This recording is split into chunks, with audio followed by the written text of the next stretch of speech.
I had gotten used to being overlooked, but I never imagined that neglect would begin right inside the house I grew up in.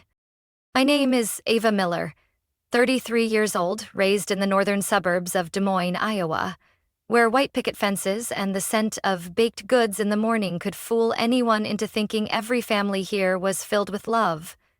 My family lived in a 2-story colonial house, the exterior painted a pale cream, with a front porch just wide enough to fit a navy blue wooden bench.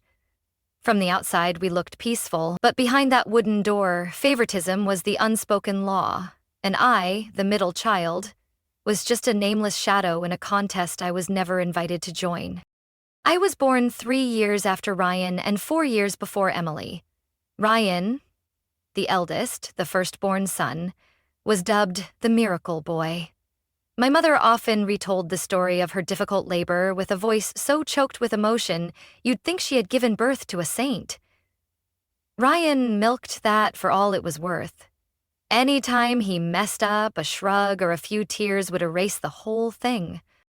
Emily, with her soft blonde curls, was the cherished little angel. Though her grades were average and her moods erratic, she was always called precious and special. My mother would stroke her hair and say with a fond smile, "She reminds me of myself at that age." And me? I didn't remind them of anyone. Nothing about me made my mother proud. No story of mine ever made my father emotional. I was the quiet one, the obedient one, the forgotten one. My first clear memory of injustice, still vivid as if it happened this morning, was when I was 8. My elementary school was hosting a science fair, and I had spent nearly a month in the basement building a solar system model using foam balls and fishing line. I spent all my savings on paint, making sure each planet was the correct color. Even Neptune's cobalt blue wasn't overlooked. The night before submission, I left the model on my desk, proud. But the next morning, everything was destroyed. Strings torn, planets scattered, the sun squished like a cruel joke. Ryan stood nearby, holding a basketball. "Why would you do that?" I shouted. He raised an eyebrow. "You're freaking out over that dumb model? You left it near the edge. How was I supposed to know it was so flimsy?" I screamed that he had done it on purpose. My parents ran up after hearing the commotion and found me crying. Ryan standing there calmly like the adult. "Eva's just overreacting about some broken toy," he said. "I was just trying to comfort her and she yelled." My dad glanced at the mess on the floor, then at me. "Don't blow things out of proportion, Ava. Ryan didn't mean it. Grow up a little." That night, I lay in bed swallowing sobs. Through the cracked door, I saw my dad helping Ryan glue together his muddle. A suspension bridge made of popsicle sticks and hot glue. The next day, he brought it to the fair, with his name on the label, and won second place. I wasn't allowed to submit my project. No one mentioned it again. No one apologized. In the years that followed, Ryan got sneakier with his sabotage, and I kept being the fool trying to prove I was innocent. In 6th grade, when I got a perfect score on a math test, he hid my paper and told Mom I had cheated. When I was invited to perform violin at the spring concert, he said I had pushed another student off the list by sweet-talking the teacher. Mom believed it instantly. I once hoped my father would back me up, but he just looked at me and said, "Ava, if you want to be respected, you need to act like someone trustworthy. Stop playing the victim." So I stayed silent. Because in this house, if I spoke up, I was dramatic. If I reacted, I was out of control. And if I withdrew, they simply forgot I existed. The only time I ever saw Ryan get scolded was when he broke Mom's glass ornament on Christmas Eve. But before she could say anything, he said, "Ava pushed me." "No, I didn't," I yelled. "He kicked it." I wasn't even near him. Mom looked at us, sighed, and said, "No need to point fingers, Ava. Learn to forgive." I stood there, chilled to the bone, with Christmas music playing and the lights twinkling. Forgive? I was only 11, but I understood one thing. In this house, Justice was a luxury reserved for the loved. I began to realize that some kids were born to be adored, and others, like me, were born to stay quiet. I never understood why my achievements seemed to irritate my family, but during every holiday, every gathering, I was reminded, in the Miller family, my role wasn't someone to admire. It was to make everyone else feel superior. At 16, I made the state debate team. I spent weeks rehearsing, crafting every speech with obsessive care. When I won third place, my principal hugged me and said, "Ava, you made the school proud." At home, before I could speak, Ryan was already lounging, with the silver trophy in hand. "Third place, huh? Thought you'd at least get first." Mom was cooking, didn't even turn around. "Well, that's nice, but your sister got a perfect score in biology today. Her teacher said she's been working hard." Dad raised an eyebrow, remote in hand. "If you're so good at speaking, why don't you have a boyfriend? Or are you just married to your books?" Those comments, to outsiders, might sound like jokes, but I'd heard them enough times to know better. Ryan didn't stop at teasing. When I started dating Josh, a classmate and son of the school principal, he told him a funny story, that I'd written a love letter in 9th grade and been brutally rejected. Josh began acting distant, then ghosted me. When I asked why, he just said awkwardly, "I don't think you're as honest as I thought." I never wrote that letter. But Ryan had once read my journal. A few offhand lines could have easily become his twisted version. Every holiday, I felt like a guest in my own home. Easter, when I was 18, they held a garden party. Tables were set in a U-shape, pastel balloons, plastic eggs everywhere. I helped Mom bake, cut fruit, polished glasses. But when I went to sit down, there was no place for me. Emily sat between our parents, Ryan beside his new girlfriend, a blonde named Tiffany whom Mom adored. I stood there, plate in hand, spine stiff. Finally, Mom said, "Ava, can you grab a chair from inside and sit by the folding table? It's cooler over there." So I sat alone under a tree, listening to their laughter every time Ryan told a story about work. At 19, I left Iowa with a full scholarship to Carnegie Mellon. I didn't tell them to see me off. Just boarded a bus to the airport. In my suitcase, a few outfits, a used book, and a necklace my grandmother gave me. The one thing that made me feel like I truly belonged to someone. College was when I could finally breathe. No one ruined my plans, no one spread rumors. I majored in sustainable architecture, worked in the lab, and had my paper submitted to an international conference. 3 years later, I landed a job at a major urban design firm in Minneapolis. I sent a postcard home. Mom replied on Facebook, "Congrats, Ryan just bought a house. Maybe you can help him redecorate." I wasn't even surprised. I earned a professional certificate, got promoted to lead designer, and oversaw a project turning old housing into a green community. A local news station aired a live interview. Coworkers reposted it. Clients sent flowers. Mom called the next day, not to congratulate me. "Your sister's graduating soon. Can you come home? Don't dress too flashy. It'll ruin the pictures." I didn't even get a chance to respond before Ryan texted, "Heard you made it into the paper. That's cute. But the project I invested in down in Phoenix got featured in a business magazine with drone flyover shots." Not a single question about my project. Not one person asked how many nights I worked straight through, or how many times my ideas were rejected before finally being approved. I used to believe that if I was good enough, they'd see me. But every time I moved closer to the light, Ryan would drag me back, using the shadow of his title as the eldest son, not actual merit. Outside of work, I'm an independent, successful woman with a respected voice. But when I walk into my parents' home, I'm still that ignored kid at the end of the table, quietly listening as they gush about Ryan's upcoming trips, Emily's new purse, or Mom's latest financial worries, never once pausing to ask if I'm okay. One year, I hosted Thanksgiving in my apartment.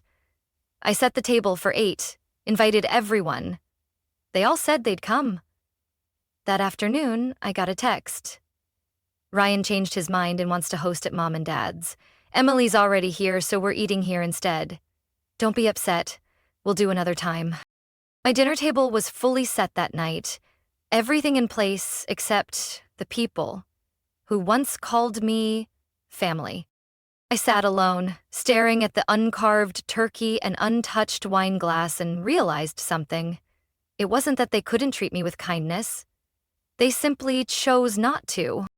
I thought I'd grown used to being overlooked, but every time it happened, a new crack formed in my heart, until there was no space left unscarred. Grandma passed away on a cold October day, the kind where even her silk scarf couldn't shield the empty chill behind my back.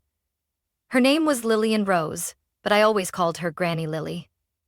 The only person in the family who made me feel seen without having to prove a thing. She was the only one who ever called me the heir. Back in middle school, she brought me into her room, opened a small drawer lined with purple velvet, and showed me a silver heart-shaped locket carved with a rose. "This came from Ireland," she whispered. "Passed down from my great-grandmother. My mother brought it to America when she immigrated. I've kept it all my life, and I want you to have it.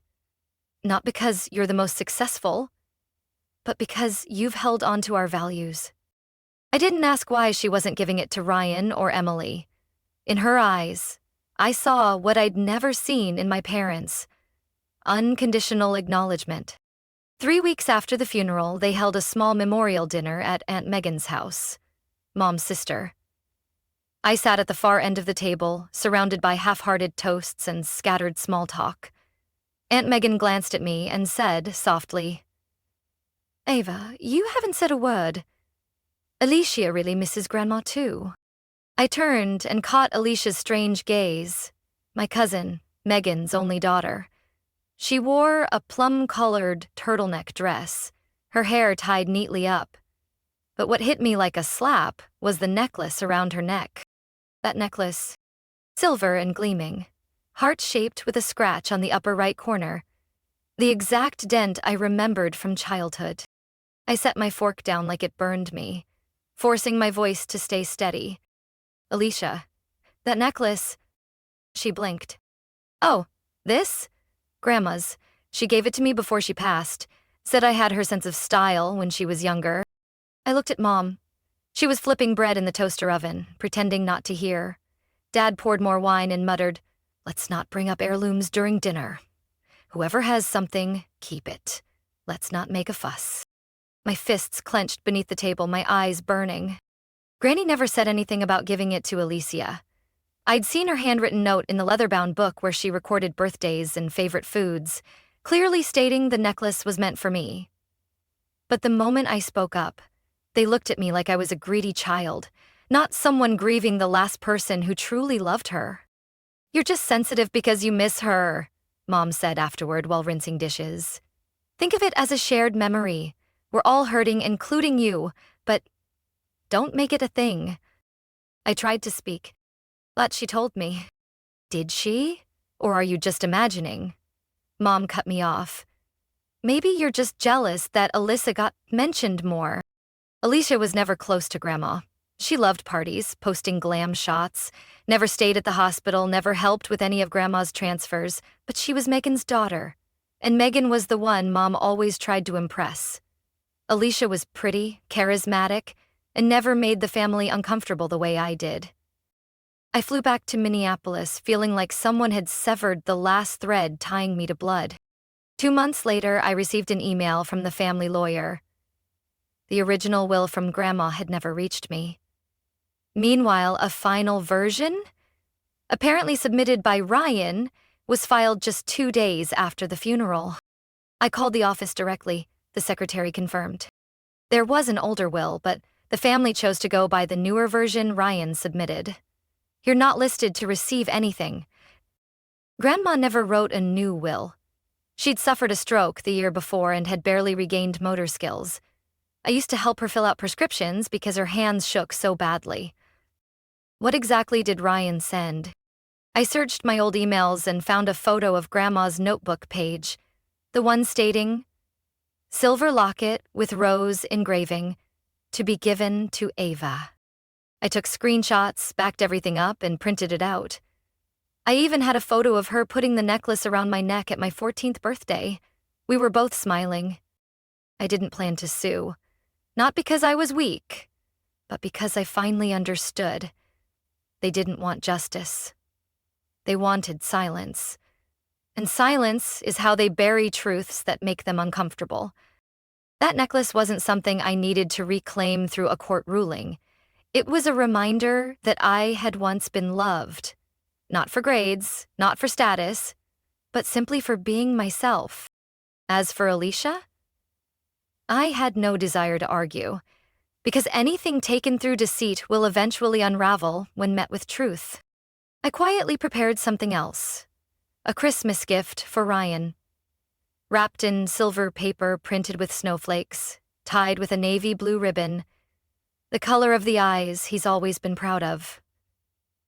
Inside, I left something undeniable. Evidence. A scanned copy of Grandma's notebook, emails from the attorney, and the time-stamped message showing Ryan's submission while she was in physical therapy, unable to write a single legible line. I won't expose him at a family gathering. I'm waiting. For the moment everything goes still. That's when the truth speaks the loudest.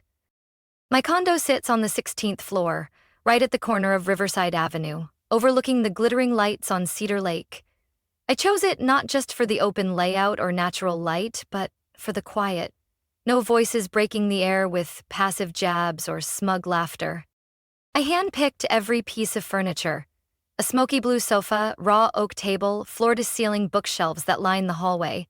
Every detail reflects who I am, intentional, composed, and not waiting for anyone's permission. In an interview for Architecture Midwest, I spoke about redesigning old spaces, reviving without erasing roots. They called me a powerful new voice in sustainable design. I printed that article, framed it in simple wood, and placed it beside the kitchen, right next to the black and white photo of Granny Lily, eyes locked on the lens, fierce and unshaken, even in her silver years. On Thanksgiving Day, I drove back to my parents' house in Urbandale, carrying a homemade pumpkin pie and a few bottles of wine. My mother greeted me with the usual, "Oh, you made it just in time. Be careful with that dress. Don't mess up the kitchen." Emily walked out from the living room, her lips painted plum, clutching a snowy white poodle. "Ava, you look different. Did you get a nose job?" Ryan was already at the dining table with Dad, scrolling through his phone to show him photos of a new smart villa resort project he had recently invested in. I placed the gift bag on the table, smiling faintly. No one asked how I'd been. No one mentioned the article.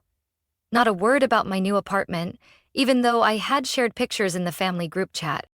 "Ryan just put down a deposit on a new Tesla," Mom said while serving the main course. "Electric cars have a year-long wait now, but he has connections." I opened my mouth. My project on the east side of the city just got approved. They signed the contract last week. It's the first one in the state to receive LEED Platinum certification. Mom turned to Ryan. "Should you wire the contracts for your Phoenix project to your sister first? Let her have a look before signing." I set down my knife and fork, feeling as empty as the plate in front of me. Dinner ended with apple pie and the news that Emily was preparing for a pet fair. Mom handed me a bag of leftover gravy. "You live alone, no need to cook." That night I drove home in silence. The cold wind stung my cheeks. My warm apartment lights were still on, but I didn't turn them up right away. I sat on the floor, back against the door, feeling like the ground had vanished. It wasn't that I needed praise. I just wanted someone in the family to look directly at my success without steering the conversation elsewhere. The following week, I knocked on the door of Dr. Karen Marshall's office, a therapist recommended by a colleague. Her office had no smell of antiseptic, no harsh fluorescent lights. Just a soft brown armchair, sunlight flooding through the windows, and a vase of dried lavender in the corner. I told her about Ryan, the necklace, the Thanksgiving dinner, the way I was always left out of the family picture. "Eva," she said after listening for a long time, "there are two types of attachment, healthy and enmeshed. You're trapped in the second." I let out a dry laugh. "So, you're telling me to cut off my family?" "No, I'm telling you that some families need boundaries, not endurance. After a few sessions, I began journaling consistently. Nothing fancy, just old dialogues written down, verbatim. I pinned them to a whiteboard in my office, circling the usual lines in red. Why do you always think the world's against you? Or, don't keep hurting yourself like this. I realized I'd lived like someone stumbling into dark rooms and blaming myself for falling, instead of asking why no one ever turned on the light. Closer to Christmas, Mom sent a message. Dinner's at 6, bring dessert if you can. And please don't bring up stressful work stuff. The aunt said it's exhausting to hear. I didn't reply right away, but a few days later, walking past a little shop on Nicollet Avenue, I stopped. In the display case was a silver photo frame engraved with a rose, identical to the pattern on Granny Lily's necklace.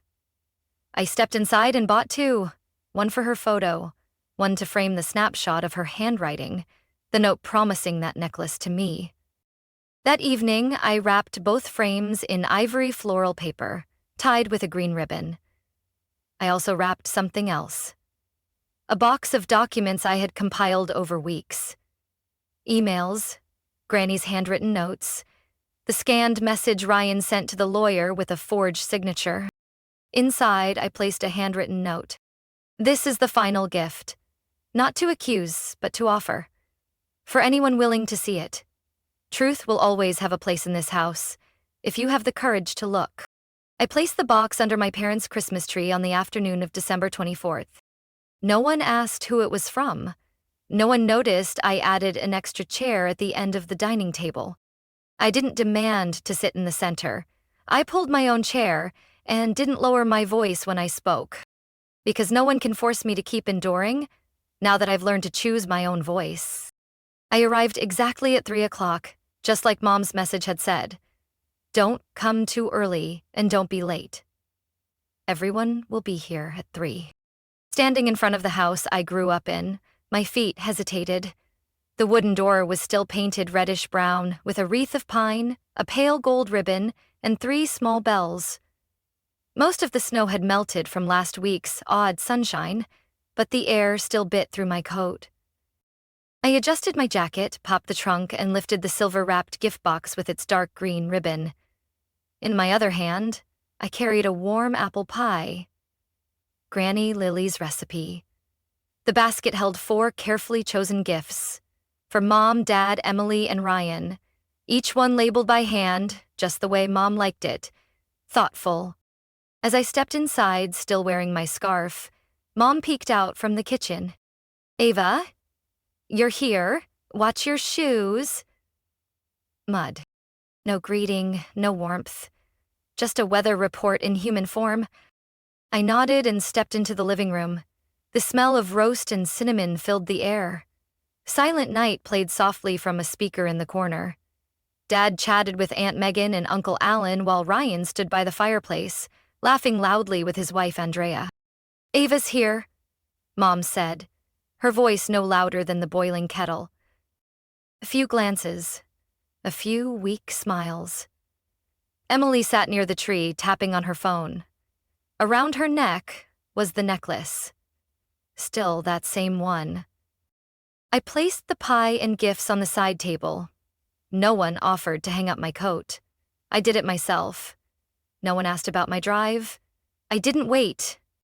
When Mom called everyone outside for family photos, I followed out of habit.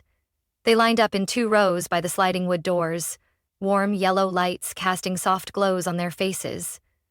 Mom stood in the middle, her hand on Ryan's shoulder. Emily stood next to Andrea, her arm around her fiancé. I hesitated. Where should I stand? Mom adjusted the camera without looking up. Oh, Ava, could you take the photo? You're always so good at it. I stood behind the lens, snapping 3 shots. Each click felt like a tiny blade, carving away what little patience I had left. Back inside, I walked around the dining table, counting. 10 place settings, 10 chairs, each one marked with a name card in flowing script. Mine wasn't there. I walked back to the kitchen. Mom, where's my seat? She kept spooning roasted vegetables into a porcelain bowl, not looking up. "Oh, just eat in the car, honey. It's crowded in here, and with Emily live streaming, it gets noisy. You'll be more comfortable out there." I stood frozen. That sentence echoed in my head like shattering glass on the floor. "Eat in the car?" Mom turned to me with a soft smile. "It's just one meal. You said yourself you hate sitting near Ryan, didn't you?" I swallowed hard and took a step back just as Ryan's voice rang out behind me. "The real question is, why waste a seat on someone who hasn't contributed anything to the family all year?" He smirked, still holding his wineglass. Andrea gave him a nervous nudge on the arm. Emily kept scrolling on her phone, pretending not to hear. Dad sat still. No reaction, no words. I looked around the table, face by face. No one objected, no one spoke. I turned and walked down the hallway, gripping my coat pocket until my fingers went numb. I didn't cry. My face burned, but my eyes stayed dry. I sat in my car, closed the door, the light from the window hitting the windshield. I looked at my hands. They were trembling. On the back seat was the gift basket. I reached for a small silver box. Ryan's gift. The wrapping sparkled, the ribbon was neatly tied. Inside was the folder I had spent a month preparing. Scanned handwriting from my grandmother, emails from the lawyer, signature analysis, and Ryan's messages, pressuring the attorney to use the revised will. I stepped out of the car, held the box tight, and walked straight back into the house without knocking. They were sitting down to dinner, still laughing. The room fell silent. I placed the box right in front of Ryan and walked away without a word. I let them continue their dinner, without me. But they would eat it haunted by the knowledge that someone had flipped on the lights in a room they thought would stay dark forever. I walked straight from the front door to the dining table, not asking for permission, not apologizing. Each step echoed sharply across the wooden floor.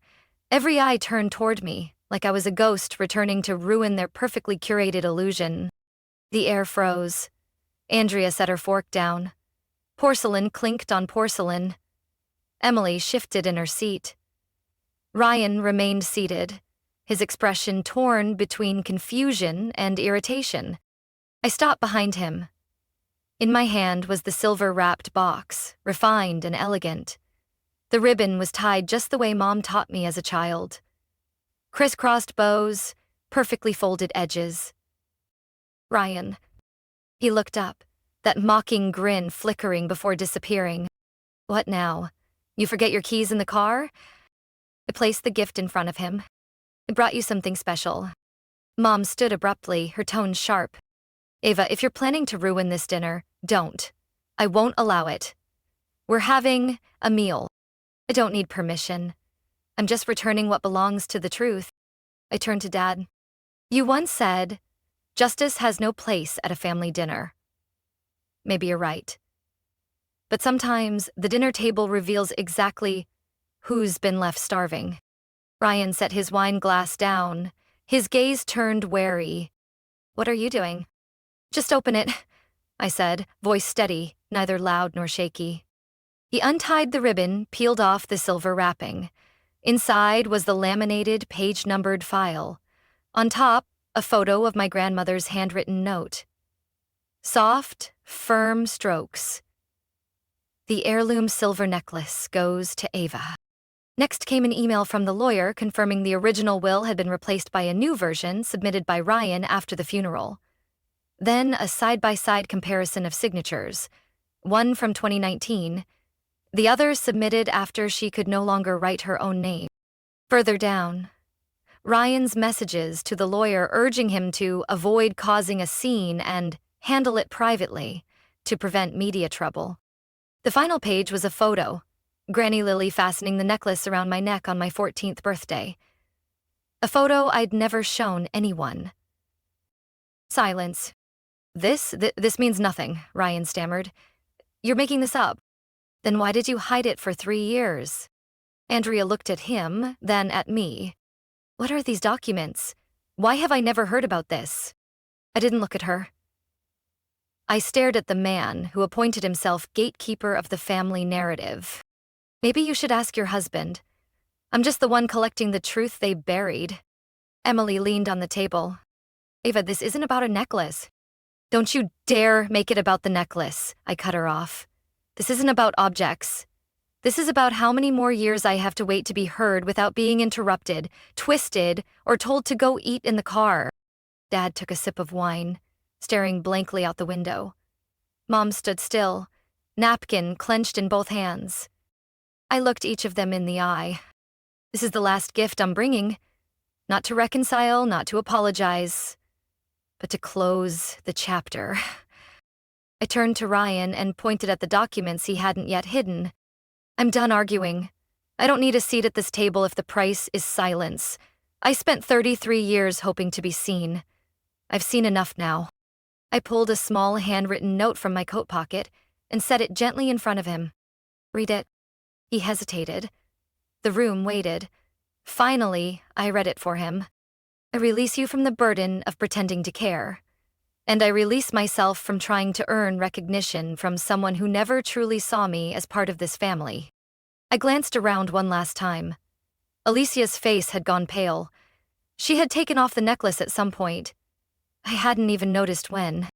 I turned toward the door. No one stopped me. No one called after me.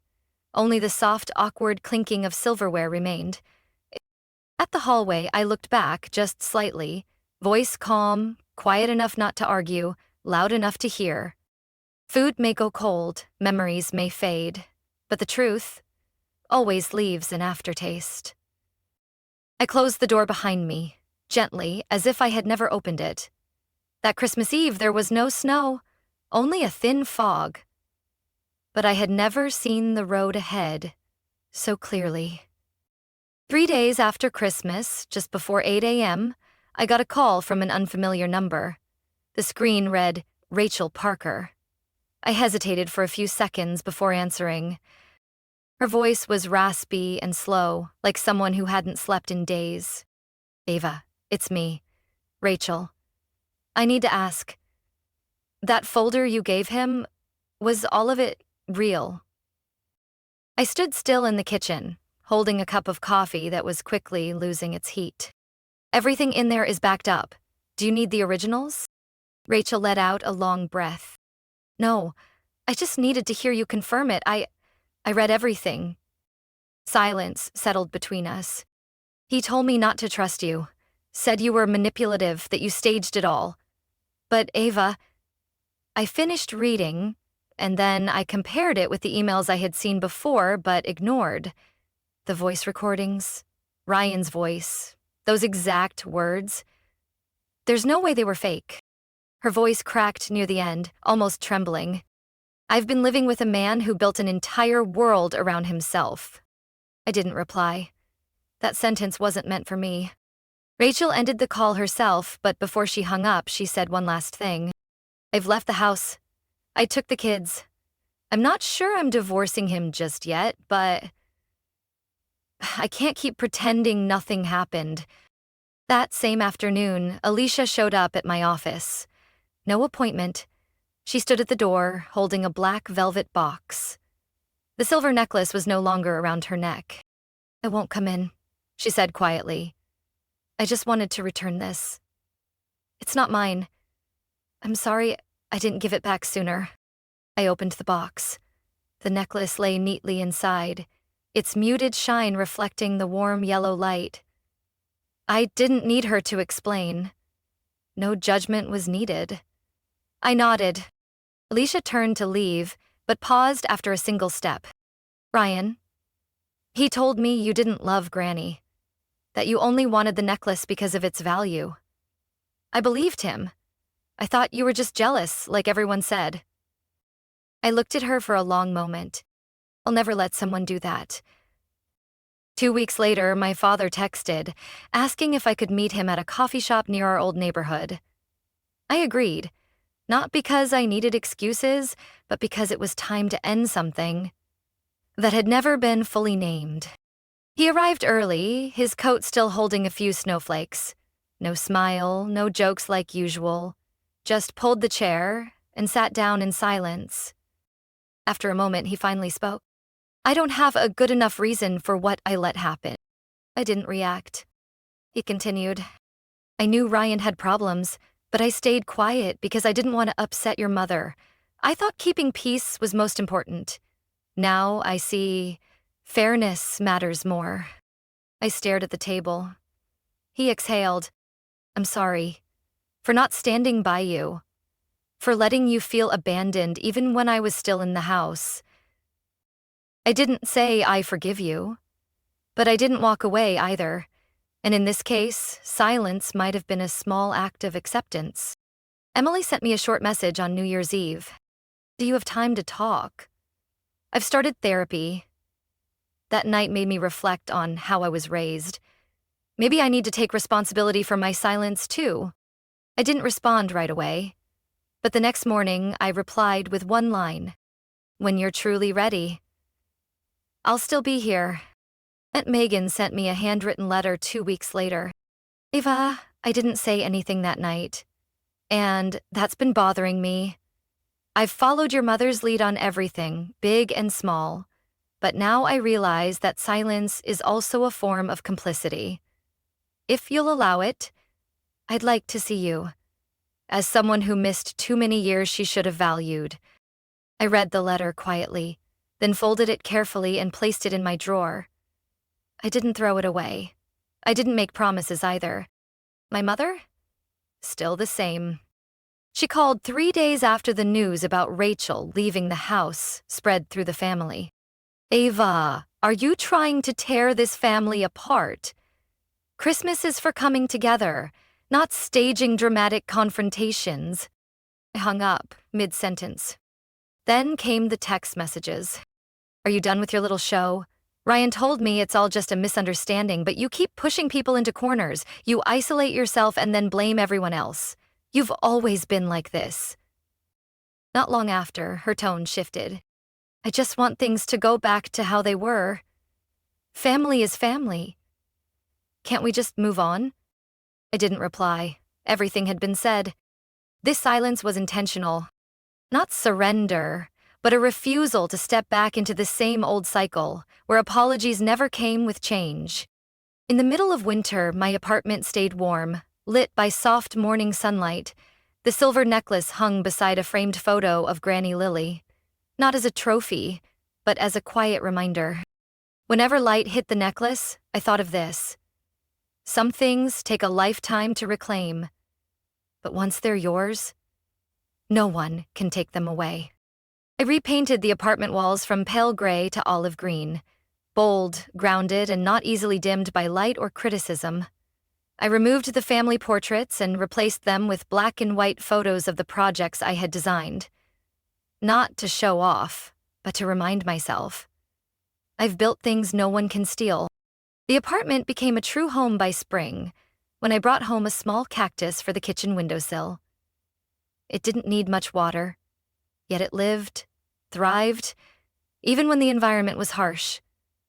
I thought of myself every time I looked at it while making coffee, and no longer contacted my mother or Ryan. Whenever the phone rang with a private number, I let voicemail pick it up. No texts, no letters, no explanations expected. Boundaries didn't need to be outlined in chalk. I just had to stop crossing them. Worth kept growing. I was assigned to lead a redevelopment project transforming an old industrial site into a startup innovation hub. My first meeting with the city council happened on a rainy day, but no one dismissed what I had to say. I didn't tremble when I spoke.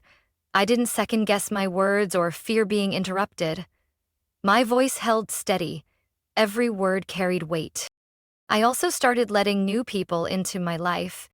Ethan was an environmental engineer who had worked with me on a previous project. He usually wore dark shirts and always carried his coffee in an old thermos with a chipped handle. We talked easily, like teammates. No pressure to impress, no need to present a best version to be accepted. One evening, after a meeting, Ethan invited me to a small cafe tucked off the corner. It was raining, the scent of wet earth heavy in the air, and the glass of red wine in front of me warmed my cheeks. I read your interview in Green Archie, he said. That line, reviving space is also a way to revive people.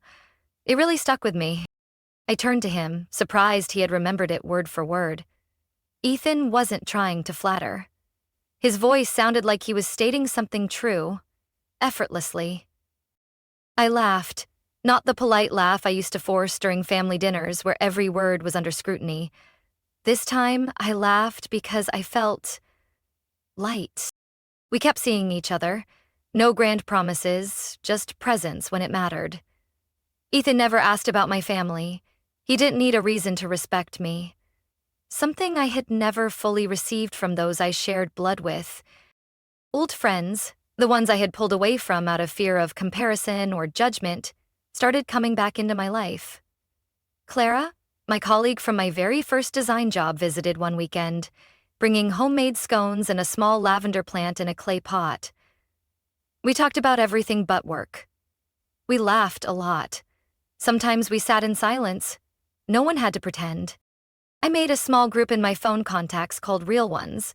It included Ethan, Clara, Dev, my college friend who always texts to ask if I'm eating enough when cold weather rolls in, and Mr. Darryl, the neighbor downstairs who invites me for seafood stew every Sunday.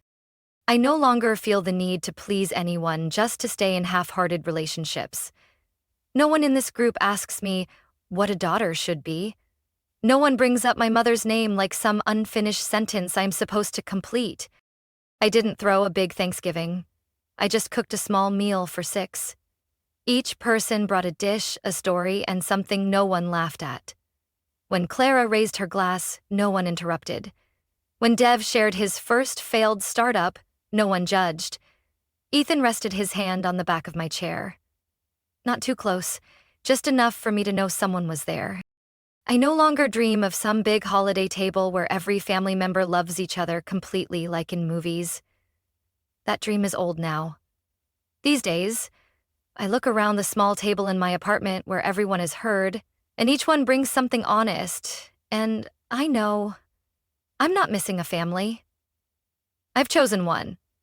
I'm living with the family I've built, not enduring the one I was given.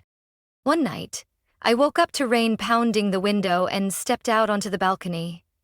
The yellow light from the building across the street reflected my shadow onto the glass. I saw myself. Not trembling. Not shrinking from the wind anymore. I placed a hand over my chest where my heart kept beating slowly, steadily. I didn't need anyone's validation. I didn't need another apology. I just needed to keep living. On my terms. With my head held high. Ava's story is proof that sometimes, to truly be free, we must walk away from what we thought was family. She stopped chasing recognition from people who never listened and began building a life grounded in respect and genuine care. Ava no longer lives to please her old family. She lives to protect her own worth. In the real world, some relationships can't be saved, and letting go is also a form of self-love. What do you think of Ava's journey? Would you be brave enough to do the same if it were you? Share your thoughts in the comments below, and don't forget to follow the channel for more powerful stories about family and life.